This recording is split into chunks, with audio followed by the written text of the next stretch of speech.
Remember back in 2015 when Microsoft developer evangelist, Jerry Nixon now famously stated that Windows 10 is the last version of Windows at the Microsoft Ignite conference that year? If not, maybe you recall how the company called it the most secure Windows ever, just before it launched that same year. Guess what? The first statement hasn't aged well, with Windows 11 now looking likely for release in October. Microsoft is also beating the Windows 11 security drum and beating it hard by talking up how it features the strongest protection against malware yet. However, it's the claim that Windows 11 will raise the security baseline to protect against ransomware that has got many info security professionals scratching their collective heads.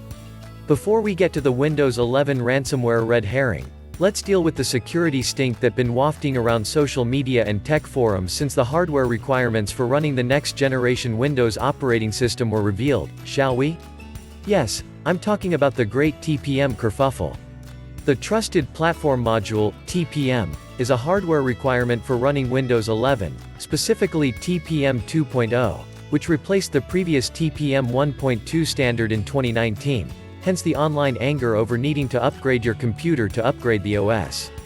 An uproar which isn't totally justified, as Chester Wisniewski, a principal research scientist at Sophos, says, TPM 2.0 is available to almost all hardware at no real cost these days, as it has built into nearly all Intel and AMD processors for many years now. What's more, if you have a TPM 1.2 chip, this can likely be upgraded to TPM 2.0 by way of a firmware update from the computer vendor at no cost, rather than requiring a new hardware module to be purchased and installed.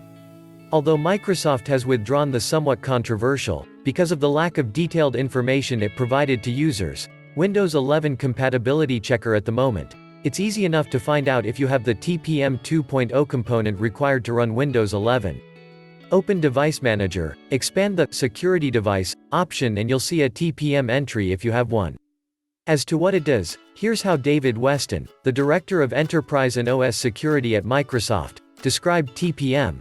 Its purpose is to help protect encryption keys, user credentials, and other sensitive data behind a hardware barrier so that malware and attackers can't access or tamper with that data. This is something already available to Windows 10 professional users, of course, with the TPM being required to use BitLocker for full disk encryption. On the assumption that Windows 11 will be using full disk encryption by default utilizing the TPM, Wisniewski says, this is important for security as used, discarded or stolen hardware is largely unencrypted due to Microsoft not including BitLocker in Windows Home. Wisniewski sees this as a giant win. Corey Knock-Reiner, the Chief Security Officer at WatchGuard Technologies, agrees.